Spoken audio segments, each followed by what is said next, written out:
Hello అందరికీ. ఈరోజు మన రెసిపీ వచ్చేసి కొర్రమీను చేపల పులుసు. ఈ చేపల పులుసుని చూస్తుంటే నోట్లో నీళ్ళు వచ్చేస్తున్నాయి కదా. మరి ఈ చేపల పులుసు ఎలా ప్రిపేర్ చేయాలి అనేది ఇప్పుడు మన వీడియోలో చూద్దాం. ఈ చేపల పులుసు ఇలా చేస్తే కనుక చాలా చాలా టేస్టీగా ఉంటుందండి. ఎప్పుడు ఒకే స్టైల్లో కాకుండా ఇలా కొత్తగా ట్రై చేయండి, చాలా బాగుంటుంది. ఇప్పుడు ఒక గిన్నెలోకి 2 నిమ్మకాయంత సైజు వరకు చింతపండును తీసుకొని దానిలో వాటర్ వేసుకొని 2-3 సార్లు శుభ్రంగా వాష్ చేసుకొని వాటర్ తీసేసి దానిలో ఫ్రెష్గా ఉన్న వాటర్ వేసుకొని ఇలా చింతపండుని హాఫ్ అన్ అవర్ పాటు బాగా నాననివ్వండి. ఇప్పుడు ఒక బేషన్లోకి 2 కేజీల వరకు చేపలను తీసుకొని వాటిని ఉప్పు వేసుకొని 2-3 సార్లు శుభ్రంగా వాష్ చేసుకొని తీసుకోండి. ఇప్పుడు దీనిలో చూడండి, చేప ముక్క ఈ సైజులో ఉంటే చేప పులుసు అనేది చాలా చాలా బాగుంటుంది. ఇప్పుడు దీనిలో 1.5 టీ స్పూన్ వరకు సాల్ట్ని వేసుకొని ఈ సాల్ట్ అనేది చేప ముక్కలకి బాగా పట్టేలాగా ఒకసారి బాగా కలపండి. చూడండి, ముక్క ఎప్పుడైనా ఈ సైజులో ఉంటే చేపల పులుసు అనేది చాలా చాలా టేస్టీగా, చేప ముక్క అనేది చెదరకుండా చాలా బాగుంటుందండి. ఇప్పుడు స్టవ్ ఆన్ చేసి ఒక కడాయి పెట్టుకొని దానిలో 1 స్పూన్ వరకు మెంతుల్ని వేసుకోండి. లో ఫ్లేమ్లో ఉంచుకొని ఈ మెంతుల్ని బాగా వేయించుకోండి. ఈ మెంతులు ఈ కలర్ చేంజ్ అయిన తర్వాత దీనిలో 4 ఇలాచి, 2 ఇంచుల దాల్చిన చెక్క, 4 లవంగాలు వేసుకొని వీటన్నిటిని బాగా ఫ్రై అవ్వనివ్వండి. ఇప్పుడు దీనిలో 1 స్పూన్ వరకు ధనియాలను కూడా వేసుకొని వీటన్నింటినీ లో ఫ్లేమ్లో ఉంచుకొని బాగా ఫ్రై అవ్వనివ్వండి. ఇలా వీటన్నిటిని స్టవ్ ఆఫ్ చేసుకొని చల్లారనిచ్చిన తర్వాత ఒక మిక్సీ జార్లో వేసుకొని మెత్తటి పౌడర్ లాగా గ్రైండ్ చేసుకొని పక్కన ఉంచుకోండి. ఇప్పుడు అదే మిక్సీ జార్లోకి 2 ఉల్లిపాయలని ఈ విధంగా మీడియం సైజులో కట్ చేసుకొని వేసుకోండి. అలాగే 5 వెల్లుల్లి రెబ్బలు కూడా వేసుకోండి. అలాగే 1 స్పూన్ వరకు జీలకర్ర కూడా వేసుకొని మూత పెట్టుకొని వీటిని కచ్చపక్కగా ఇలా గ్రైండ్ చేసుకొని తీసుకోండి. ఇప్పుడు ఒక ప్లేట్లోకి 5 ఆనియన్స్ని తీసుకోండి. ఇలా వీటిని సన్నగా పొడవుగా కట్ చేసుకొని తీసుకోండి. మీరు ఈ ప్లేస్లో 3 పెద్ద ఆనియన్స్ అయినా తీసుకొని కట్ చేసుకోవచ్చు. ఇప్పుడు వీటన్నింటినీ ఇలాగా సన్నగా పొడవుగా కట్ చేసుకొని పక్కన ఉంచుకోవాలి. ఇప్పుడు స్టవ్ ఆన్ చేసుకొని చేపల గిన్నె పెట్టుకొని దానిలో 4 to 5 టేబుల్ స్పూన్స్ వరకు ఆయిల్ని వేసుకోండి. ఆయిల్ బాగా హీట్ అయిన తర్వాత దీనిలో ముందుగా మనం కట్ చేసి ఉంచుకున్న ఆనియన్స్ని అలాగే పచ్చిమిర్చిని కూడా వేసుకొని వీటిని గోల్డెన్ బ్రౌన్ కలర్ వచ్చేంత వరకు బాగా ఫ్రై అవ్వనివ్వండి. మీడియం ఫ్లేమ్లో ఉంచుకొని ఈ ఆనియన్స్ని గోల్డ్ కలర్ వచ్చేంత వరకు బాగా ఫ్రై చేసుకోవాలి. చేపల పులుసు అనేది ఈ స్టైల్లో చేస్తే చాలా చాలా బాగుంటుందండి. చాలా యమ్మీగా చాలా చక్కగా ఉంటుంది. చూడండి, ఆనియన్స్ని ఈ విధంగా మధ్య మధ్యలో కలుపుకుంటూ గోల్డ్ కలర్ వచ్చేంత వరకు బాగా ఫ్రై చేసుకోండి. ఈ వీడియో కనుక మీకు నచ్చినట్లయితే ఒక లైక్ కొట్టండి.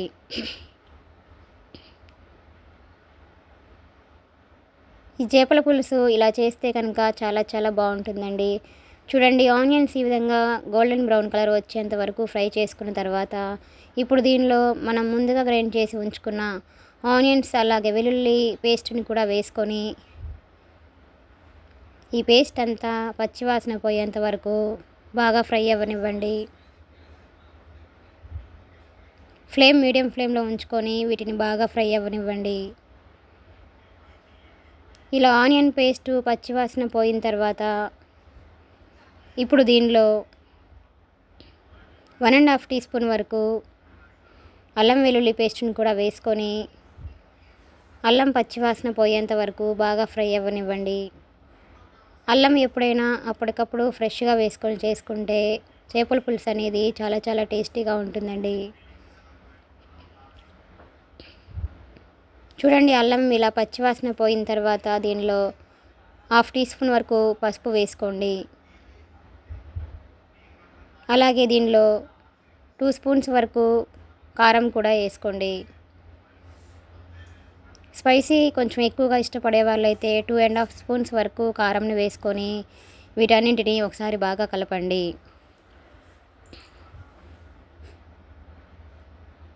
ఈ చేపల కర్రీ ఇలా చేస్తే చాలా చాలా టేస్టీగా ఉంటుందండి.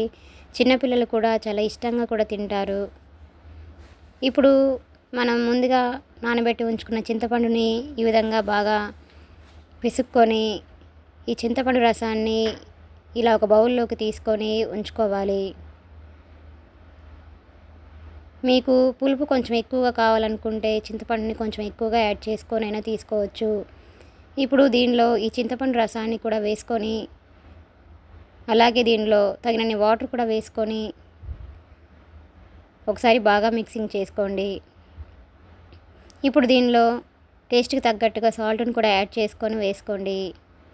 ఇప్పుడు వీటన్నింటినీ ఒకసారి బాగా కలపండి. ఇలా మూత పెట్టేసుకొని ఈ ఎసరుని బాగా మరగనివ్వండి. చూడండి, ఎసరు ఇలా బాగా తిరుగుతున్నప్పుడు దీనిలో మనం ముందుగా గ్రైండ్ చేసి ఉంచుకున్న మసాలాని కూడా వేసుకొని ఒకసారి బాగా కలపండి.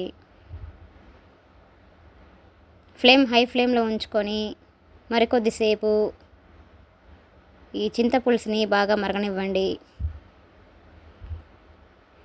చేపల పులుసు ఎప్పుడు ఒకేలా కాకుండా ఇలా కొత్త స్టైల్లో ట్రై చేయండి. చాలా చాలా బాగుంటుందండి. ఇప్పుడు దీనిలో మనం ముందుగా ఉప్పు వేసి మ్యారినేట్ చేసుకున్న చేప ముక్కల్ని ఇలా ఒక్కొక్కటిగా వేసుకుంటూ ఇలా చేపలన్నింటినీ ఇలా చింతపులుసులో వేసుకోవాలి. చూడండి, ఇలా చక్కగా చేపలన్నింటినీ దీనిలో వేసుకొని ఫ్లేమ్ని కొంచెం మీడియం ఫ్లేమ్లో ఉంచుకొని చేపలన్నింటినీ ఈ విధంగా వేసుకున్న తర్వాత ఒకసారి ఇలా వీడియోలో చూపిస్తున్న విధంగా ఒకసారి బాగా మిక్సింగ్ చేసుకొని మూత పెట్టేసుకొని ఈ చేప పులుసుని బాగా ఉడికించండి. చూడండి, మధ్య మధ్యలో ఇలా మూత తీస్తూ ఇలా చేపల్ని మరికొద్దిసేపు బాగా ఉడికించుకోండి.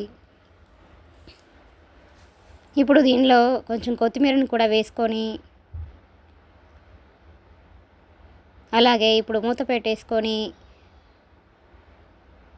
చేపల పులుసు అనేది చిక్కగా అయ్యేంత వరకు బాగా ఉడికించుకోండి. చూడండి, చేపల పులుసు అనేది చిక్కగా అయిపోయింది. ఇప్పుడు స్టవ్ ఆఫ్ చేసుకొని